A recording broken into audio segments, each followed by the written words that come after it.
Greetings everyone, my name is Dr. Jason Freeman. I'd like to welcome you all to my channel. So I had planned to do kind of a traditional review of American fiction when it came out, but basically life happened and I wasn't able to get around to actually doing the review. But I got around to watching the film yesterday, so the date is the 29th of February, so I saw it yesterday and I just had to do something on this film. So the idea that I had, as you can kind of see in the title, is to talk about what I believe the film is actually about. Now, one of the things this film is a critique of white liberalism. Would you give us the pleasure of reading an excerpt? Yo, Sharonda, girl, you be pregnant again? If I is, Ray Ray's gonna be a real father this time around. Thank you. In particular, white liberals who are fans of the idea of black people, but not fans of black people themselves. Now, what I mean by that is historically black people have called into question the logic of the system. So how can you be the land of the free when you have slavery? How can you really call the United States a democracy when we don't allow African Americans to vote? The exclusion of black people from various institutions calls into question the authenticity of the missions of those institutions. And if you want to reform those institutions, then having black people present and being excluded from those institutions is important. However, when black people like Monk don't necessarily buy into every liberal talking point, or they don't fit the box in which black people should fit for that particular liberal worldview, they themselves can be called inauthentic. Monk, your books are good, but they're not popular. Editors, they want a black book. They have a black book. I'm black, and it's my book. You know what I mean. The movie is also a family drama, and this is actually where I think the movie really shines. Sterling K. Brown is amazing as Clifford Ellison, the brother of the main character, Thelonious Monk Ellison.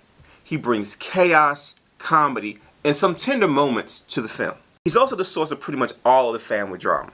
Now, there's some drama between Monk and Lisa, played by Tracee Ellis Ross, and Monk and Agnes, played by Leslie Uggams. But whenever Clifford is on the screen, we know something is about to happen, which is great because, frankly, for large chunks of the movie, it's basically boring. And the film is also a romance between Monk and Coraline, played by the beautiful Erica Alexander. But that's not, again, the core or what the film is all about. But in order to get into the core theme behind the film, I have to get into spoiler territory. So if you don't want spoilers for American fiction, please click off now.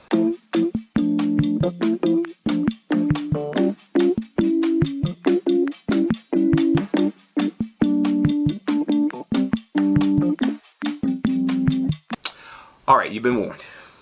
The sociologist Erving Goffman, in his work Presentation of Self in Everyday Life, talked about how human interaction is like a stage performance.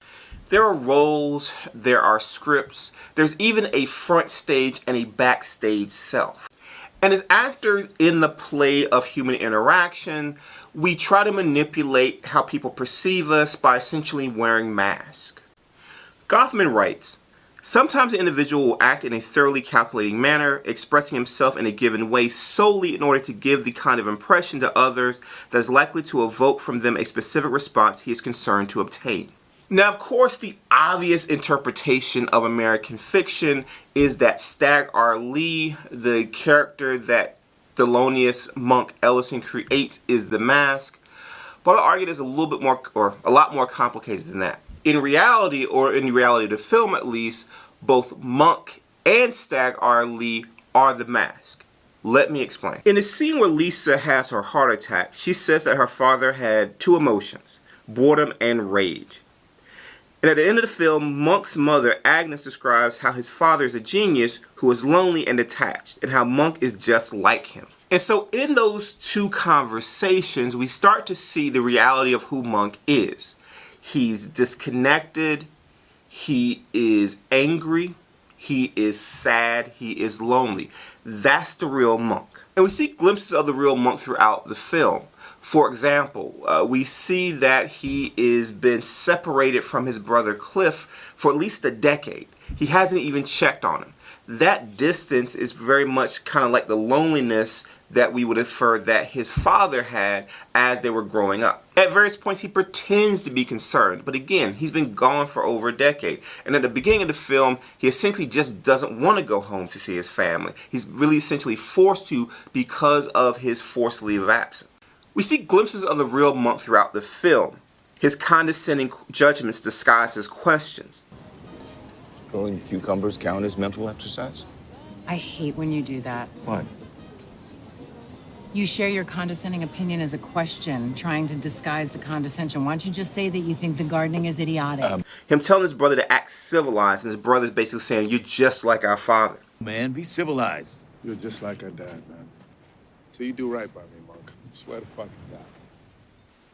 And especially in the scene where he begins to write the book My Pathology, later known simply as Fuck.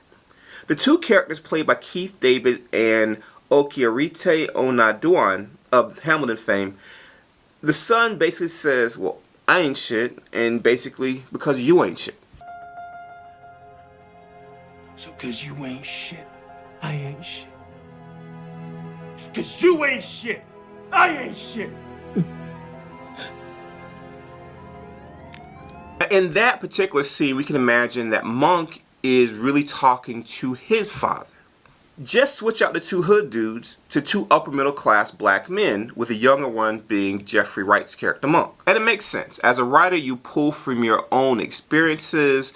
And so in this case, he's pulling from the experience of his increasing disappointment with his father.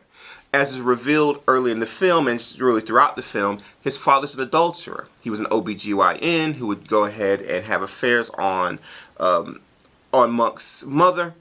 And so his disappointment, him just learning this fact, has really called into question his own relationship with his father, his own vision of his father. And so in many ways, that image, that scene that he's writing in the book that's supposed to be American fiction, really is his reality. It's just his reality kind of played out in his own kind of mental landscape. Now, if you found that video interesting and or informative, please like this video, subscribe to my channel. Also, please share this video. And if there are other black films you would like me to review on this channel, please leave those suggestions in the comment section below. Thank you for your time and have a wonderful rest of your day.